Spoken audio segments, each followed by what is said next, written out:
मरियम नवाज के साथ एयरपोर्ट पर शहरियों की सेल्फियां। मुस्लिम लीग नून की नायब सदर मरियम नवाज लंदन जाने के लिए लाहौर एयरपोर्ट पहुंची तो शहरियों ने उनके साथ सेल्फियां ली। सोशल मीडिया पर वायरल होने वाली तस्वीर में देखा जा सकता है कि लाहौर के अल्लामा इकबाल इंटरनेशनल एयरपोर्ट पर मरियम नवाज के साथ लोग तस्वीर बना रहे हैं। नवाज शरीफ के ज़ाती मौलिक डॉक्टर अदनान भी उनके हमरा हैं। खानदानी ज़राए के मुताबिक मरियम नवाज के शोहर कैप्टन रिटायर्ड सफदर कुछ रोज बाद लंदन रवाना होंगे। वाज़ेह रहे कि गुज़िश्ता रोज मरियम नवाज को लाहौर हाईकोर्ट से अपना पासपोर्ट वापस मिला था। वालिद से मिलने के लिए मुझसे इंतजार नहीं हो रहा, ये मरियम नवाज ने कहा है। पाकिस्तान मुस्लिम लीग नून की नायब सदर मरियम नवाज पासपोर्ट वापस मिल जाने के बाद आज लंदन रवाना हो गई हैं। मरियम नवाज शरीफ ने एयरपोर्ट रवानगी से कबल दादा दादी और वालदा की कब्रों पर फातिह खानी भी की है। मरियम नवाज का अल्लामा इकबाल इंटरनेशनल एयरपोर्ट पहुंचकर मीडिया से गुफ्तगू में कहना था कि मुझसे इंतजार नहीं हो रहा कि जहाज लैंड करे और कब मैं अपने वालिद से मिलूं। जबकि दूसरी जानिब मुस्लिम लीग नून के मरकजी रहनुमा कैप्टन रिटायर्ड मोहम्मद सफदर ने कहा है कि मैं लंदन अभी नहीं जा रहा,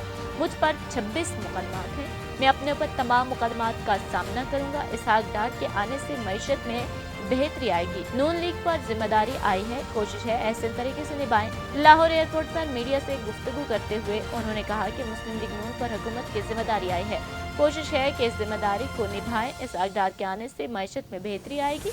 मरियम नवाज 3 साल बाद लंदन जा रही हैं। अपनी वालदा मरहुमा के इंतकाल के बाद पहली बार भाइयों को मिलेंगी। उन्होंने कहा कि रियासत पाकिस्तान के लिए जुल्म को बर्दाश्त किया। मैंने पार्लियामेंट में कहा था अगर 18 का इलेक्शन चोरी हुआ तो $200 पर जाएगा।